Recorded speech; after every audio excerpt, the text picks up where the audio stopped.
Okay, so in this problem we are given a grid and we basically have to build a railway track by picking up two stations and sort of connect them, and we have to minimize that cost.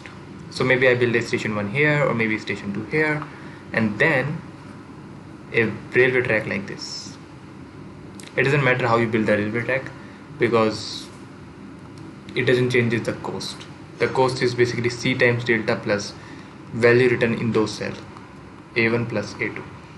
These are the values written in those cells, and this C times delta, this delta is the Manhattan distance. So irrespective of how you build your railway track, this delta will not change, right? And also you observe that delta is the number of steps that you are taking, which means that for each step you move on this grid from cell 1 to cell 2, you have to pay $C for that. Okay, so how do we solve this? First of all, a greedy approach will not work, and it's not very hard to prove it because of course this expression, if you try to minimize delta, you might end up with maximizing the values written on the cell 1 and cell 2, or if you try to minimize those values, then maybe delta is very high and a high C might give you a wrong answer. So of course a greedy approach will not work. So let's see a DP solution. So let's define a DP I comma j. Okay, what does this DP I comma j represents? It basically represents the minimum cost to reach the cell I comma j. So this is the minimum cost to reach the cell I comma j. Suppose this is the I comma j cell, such that station 1 is already built.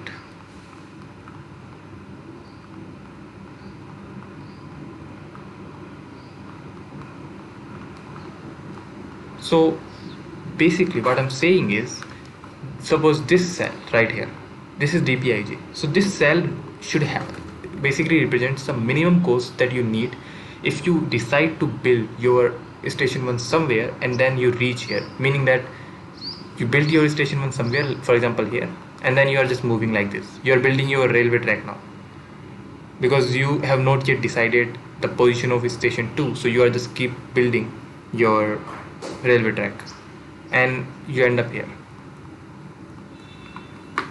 This is what dp of I comma j represents, and this value is not very difficult to see. If this value is nothing, you can see. So there are some possibilities. Possibility 1, we might have just built the station here itself, like we are not following some railway track path. We might have built the station 1 here itself, in which case the cost will be just the value written in that cell aij. That's the first possibility. Second possibility is that we already built our station 1 somewhere, but we don't know where. But what we know is that we will either come from the top or from the left. So if you are coming from the top, in that case this value will be dp of I minus 1j, that is a minimum cost to reach a cell like this one cell, such that you already built a station 1 somewhere, and then you have to pay $C because you will move one step to this blue cell, and then the value written. Okay, that's it. That's all we need. Or you come from the right part, in which case you will write dp of I j minus 1 plus you pay extra C cost. So the minimum of all these three quantities will give you this value dp of ij.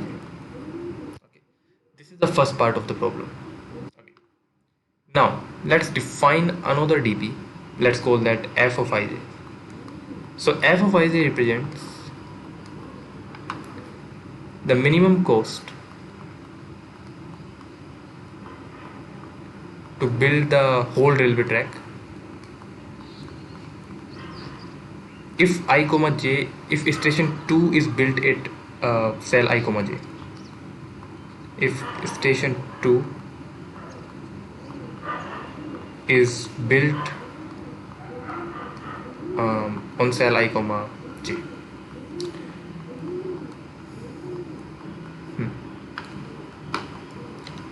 So yeah, now you might see why I basically did this, because if you know the minimum cost to build track, like if you know the minimum cost uh, to build the station 2 like in each cell, then you just have to take the minimum of this matrix F, and that will give you the all possibilities, all minimum values if you decide to build station 2 in a particular cell, and you take the minimum of that, and that would be your answer.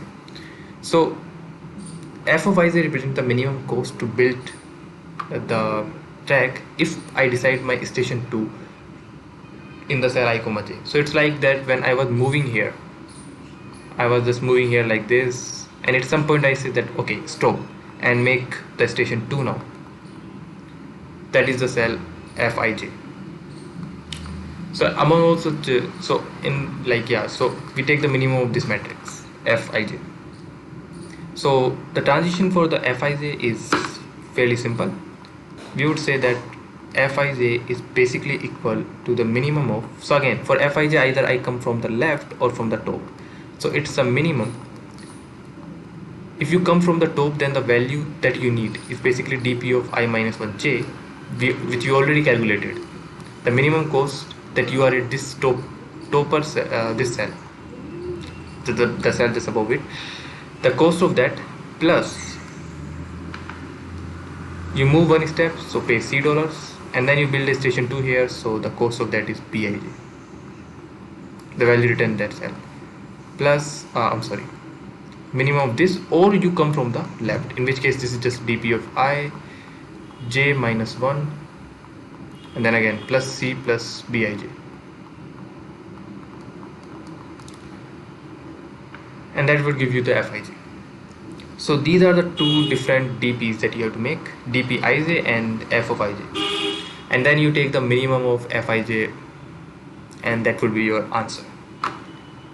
There is only one thing left in this problem. This whole thing that I just told you, these two different dp's and their transition,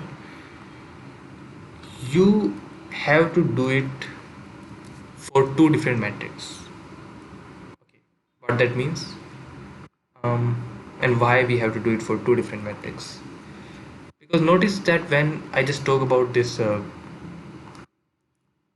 these transitions, I was only saying that either come from top or come from left. But you might think, okay, for example, when I was talking about the first dp, there were two dp I defined, dp of ij and f of ij, and in both the cases I was saying either I come from the left or right, left or top. But you might say, what if I come from the right? I mean, obviously if you want to reach this cell, there are four possibilities, and I only considered the two of them. And the reason is pretty simple, like it was not possible for me to consider this right and bottom one, because those dp values are not available, and therefore I only consider these orange ones. But for the problem, I might also have a path like this. So it is really important that we consider those paths as well.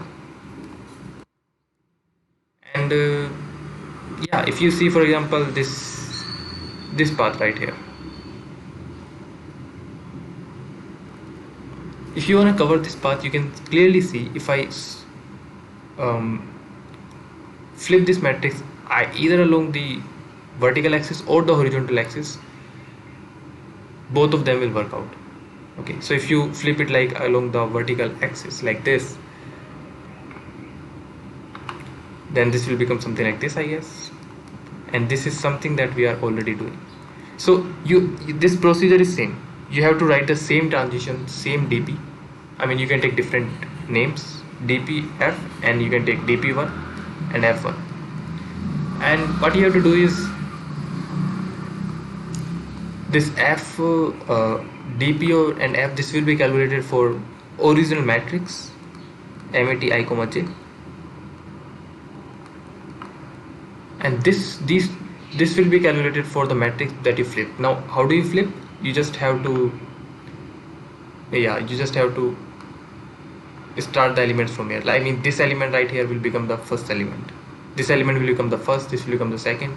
Row will remain same, row, keep the row same, and then consider this element as first, this as second in the second row, and third row in each row. You do this, and yes, you get another matrix that called mat1.